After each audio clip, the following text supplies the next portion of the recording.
অলিতে গলিতে প্রজেক্টর দিয়ে আজকের যেভাবে নৃশংস কায়দায় এই চাঁদাবাজরা আজকে যেভাবে হত্যা করেছে সেই ভিডিও আপনারা মানুষকে দেখাবেন।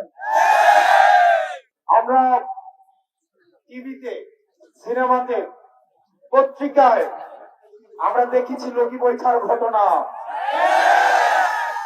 লগি বৈঠা শুরু করেছিল আওয়ামী লীগ, সেটার সিলসিলা এখন বহন করছে যারা মুজিববাদের নতুন করে ঠিকাদার হয়েছে, তারা আবার সেটার সিলসিলা পালন করেছে। সেদিন থেকে রুবিন ফারহানারা ৩২ ভাঙার জন্য তারা মায়া কান্না জুড়ে দিয়েছে। সেদিন থেকে বুঝে গিয়েছি যে এই দল চাঁদাবাজদের অভয়ারণ্য পরিণত হবে। আজকে শুনলাম একজন বলছে নেতা যদি অর্ডার দেয় 10 মিনিটে নাকি সরকার পতন করবে। এই 17 বছর কোথায় ছিলে? দেশনেত্রী বেগম খালেদা জিয়ার বাসার সামনে ট্রাক্টর পর্যন্ত সরাইতে আসেন না। আমি জনগণকে বলবো আজকের ঘটনাকে আপনারা মুড়ে মুড়ে আপনারা পিছনে মানুষকে দেখান, তারপরে সিদ্ধান্ত নিতে বলেন যে পরবর্তী বাংলাদেশটা কোন চাঁদাবাজদের হাতে তুলে দিবে। প্রিয় তরুণ প্রজন্ম, আপনারা রক্ত দিয়েছেন। আমার এই ভাইটা চোখ হারিয়েছে। আমার এই ভাইয়ের কাছে জিজ্ঞেস করতে হবে। তারা বলছে আমাদের যেহেতু যতদিন না পর্যন্ত নির্বাচন হয় তারা যদি সরকার গঠন না করে তাহলে নাকি এগুলো অব্যাহত থাকবে। ব্যাপারটা হচ্ছে এমন, আমি চুরি করতে থাকবো, তাহলে আমাকে বাসার চাবিটাই আমার হাতে তুলে দাও। আপনারা জেল থেকে বেরোয় বলছিলেন মাসুম বাচ্চারা, আর আজকে আপনারা বড় বড় কথা বলেন। আজকে আপনারা মুজিববাদের ঠিকাদার হয়েছেন। আমরা দেখছি বিএনপির আরেকজন রয়েছে জয় বাংলা স্লোগান দেয় ওনার প্রোগ্রামে। যদি বিএনপি করে জয় বাংলা স্লোগানই দেওয়ার আগে তাহলে বিএনপি করার কি দরকার, আওয়ামী লীগ করা উচিত। এই ফাঁকবাদদের জন্য বিএনপির ত্যাগী কর্মীরা আজকে বঞ্চিত, নির্যাতিত, নিপীড়িত। তারা এতদিন ধান খেত, ঘুমাতো, ঢাকায় এসে রিক্সা চালাতো। আমার বিএনপির ত্যাগী ভাইদেরকে, কর্মীদেরকে এই নেতারা, এই ফাঁকবাদরা প্রতারিত করেছে, প্রতারিত করছে, প্রতারিত করবে। অনেক নেতা রয়েছে বিএনপি, আমরা বর্তমানে দেখছি তাদের গাড়িতে আওয়ামী লীগের সময় শুধু পতাকাটাই ছিল না, না হয় একজন মন্ত্রীর সকল সুযোগ সুবিধা তারা ভোগ করেছে। আমি চ্যালেঞ্জ দিয়ে বলছি, বিএনপির শীর্ষ নেতৃবৃন্দকে চ্যালেঞ্জ দিয়ে বলছি, প্রয়োজনে ফেস টু ফেস আমি ডিবেট করতে রাজি। আমাদেরকে ভয়ভীতি দেখানো হয়। আমরা যে জীবনটা যাপন করছি এই জীবনটাই আমাদের বোনাস জীবন। আপনি কারে বই দেখাবেন? অনেক নেতাকে আমরা দেখেছি, এখন ব্যক্তিগত ভাবে চিনি। এই 17 বছরে তাদের সম্পদ তো কমেই নাই, বরং তাদের ফ্ল্যাট বেড়েছে, তাদের সম্পদ বেড়েছে, তাদের ব্যাংক হয়েছে। উল্টা পিঠে কর্মীরা রাস্তায় মাইর খেয়েছে, মামলা খেয়েছে, বাড়ি যেতে পারে নাই, সন্তানদের দেখতে পারে নাই। এই প্রতারণার রাজনীতির অবসান ঘটাতে হবে। আপনাদেরকে সিদ্ধান্ত নিতে হবে যে আপনারা কাদের হাতে দল দেশ তুলে দিবেন। আপনারা পাড়া মহল্লায়, আপনারা অলিতে গলিতে প্রজেক্টর দিয়ে আজকের যেভাবে নৃশংস কায়দায় এই চাঁদাবাজরা আজকে যেভাবে হত্যা করেছে সেই ভিডিও আপনারা মানুষকে দেখাবেন। প্রিয় তরুণ প্রজন্ম, আমাদের অনেক দায়িত্ব রয়েছে। আমি গতকাল বলেছিলাম আমাদের দেশের ভাগ্যাকাশে সংকট ঘনীভূত হচ্ছে।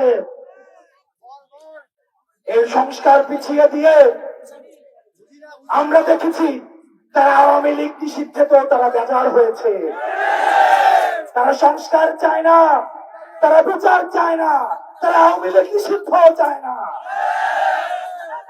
তাহলে আপনারা চান কি? শুধু কি চান্দা চাও? যদি চান্দা লাগে আমরা সবাই মিলে উঠাইয়া চান্দা দেই।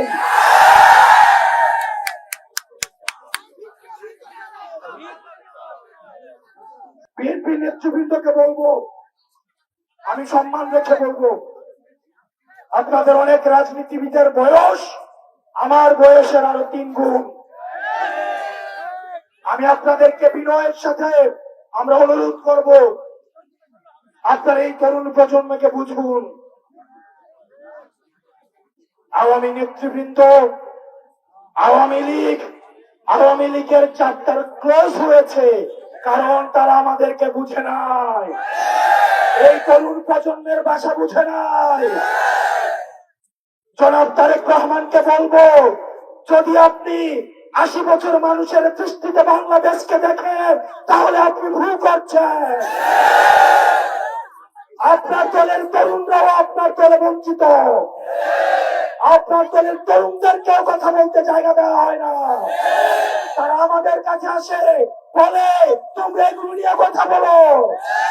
তারা আমাদের কাছে আসে, বলে যে তোমরা বলো যে বিএনপির কাউন্সিল কবে হয়েছে, এটা কি তারেক জিয়ার মনে আছে? বিএনপির অনেক নেতৃবৃন্দ আমাদের কাছে বলে, আমরা বলেছিলাম আমরা রাজনৈতিক খেলার নিয়ম পাল্টাবো, সাথে সাথে আমরা খেলাকেও পাল্টাবো।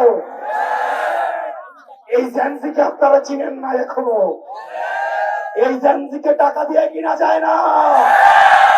এই জেনজিকে কোনো পয়সা দিয়ে কিনতে পারবেন না। এই জেনজিদের লুটপাটের ব্যাংকের দরকার না। এই জেনজির প্রয়োজন আছে শুধু মানুষের ভালোবাসা। প্রিয় খুলনাবাসী, প্রিয় আলেম সমাজ,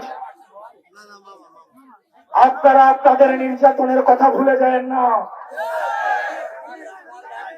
আপনাদের জন্য কিন্তু দরজা ইতিমধ্যে বন্ধ হয়ে গিয়েছে। আমাদেরকে বলছে আমাদের জন্য নাকি দরজা খোলা।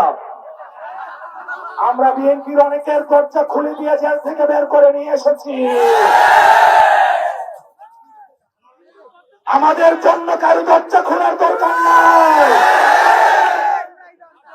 আপনাদেরকে আমরা দরজা খুলে ভারত থেকে কাউকে নিয়ে আসছি, কাউকে জেল থেকে নিয়ে আসছি।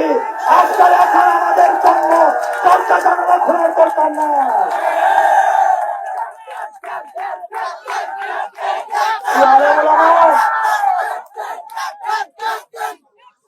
প্রিয় তরুণ প্রজন্ম, আলেম ওলামা, আমার ভাই বোন, আমার বোনরা, আমার নারী বোনরা, আমার মায়েরা, আপনাদের কাছে অনুরোধ করব, আপনার সন্তানরা যারা রাস্তায় এসে আন্দোলন করেছিল তাদেরকে কিছুদিন পরে জঙ্গি বানানো হবে।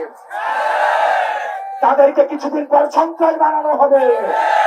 তাদেরকে সন্ত্রাস বানিয়ে তাদের মুখ বন্ধ করে দেওয়া হবে, তারা যেন আর ক্ষমতাকে ভ্রষ্ট করতে না পারে। সেজন্য আমাদেরকে আগামী 3 আগস্ট সবাইকে ঢাকায় গিয়ে জোড়াই ঘোষণাপত্র আমাদেরকে আদায় করতে হবে।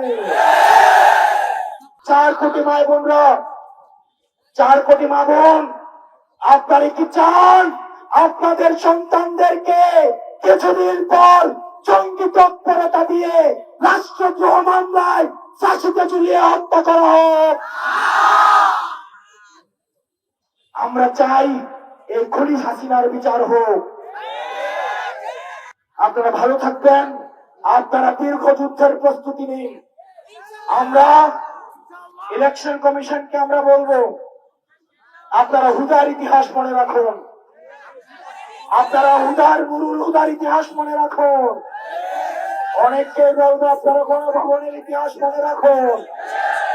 পুলিশ ভাইদেরকে বলবো আপনারা বেনজিরের ঘটনা মনে রাখুন। সংস্কৃতি কর্মীদেরকে বলবো আপনারা মমতাজের ঘটনা মনে রাখুন। আমাদের মিডিয়ার ভাইদেরকে বলবো সাংবাদিকরা আমাদের বন্ধু, এই সাংবাদিকদেরকে মিডিয়া লিগের হাত থেকে রক্ষা করতে হবে। আপনারা সবাই ভালো থাকবেন, সুস্থ থাকবেন। আবার দেখা হবে আগামী 3 আগস্ট শহীদ মিনারের প্রান্তরে।